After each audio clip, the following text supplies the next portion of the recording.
China has been making quiet but bold moves that are now shaking the foundations of the global financial order, and the United States is watching with concern.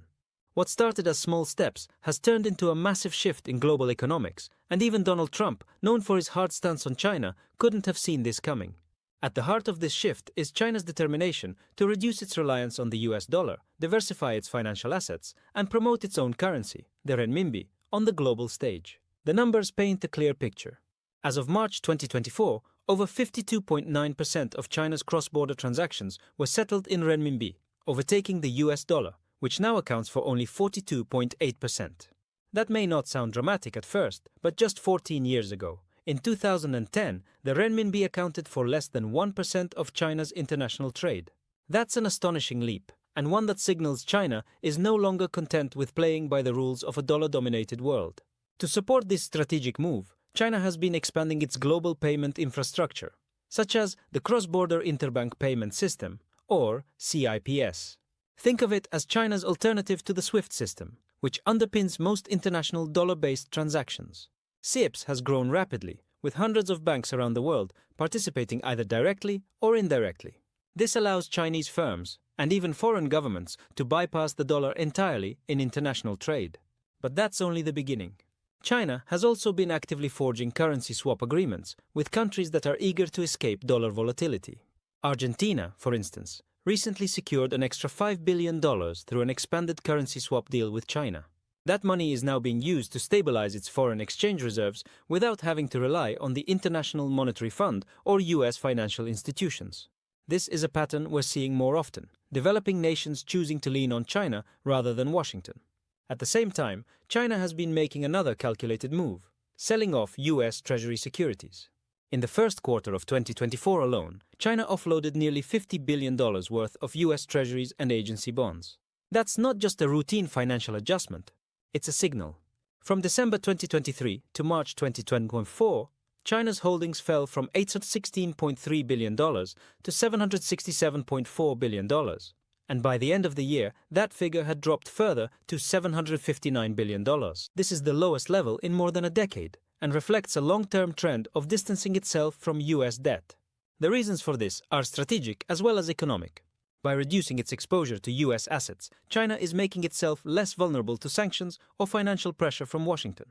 And with geopolitical tensions rising, Beijing is determined not to be caught off guard. While it's been quietly divesting from US treasuries, China has also been ramping up its gold reserves. Gold is seen as a stable, neutral store of value, one that isn't tied to any single country's monetary policy. As of March 2024, China's gold reserves stood at 72.74 million ounces, marking the 17th consecutive month of increase. That translates to roughly 2,280 metric tons of gold, making China the sixth largest holder of gold reserves in the world. Analysts see this as a clear diversification strategy, one that complements Beijing's broader efforts to build financial independence. And it's not just about numbers, it's about symbolism. Gold represents security, especially during times of economic instability, and by accumulating more of it, China is signaling its long-term vision of resilience and strength. All of this is happening in parallel with China's massive Belt and Road Initiative, which has now become more than just an infrastructure program.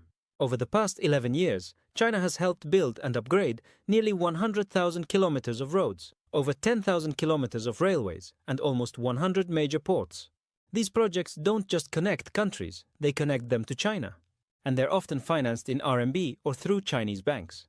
In the first 10 months of last year alone, trade between China and its Belt and Road partners reached 16.94 trillion yuan, or about $2.3 trillion. That's a 6.2% increase year over year. By embedding itself so deeply into the infrastructure and trade systems of dozens of countries, China is not just exporting goods, it's exporting influence.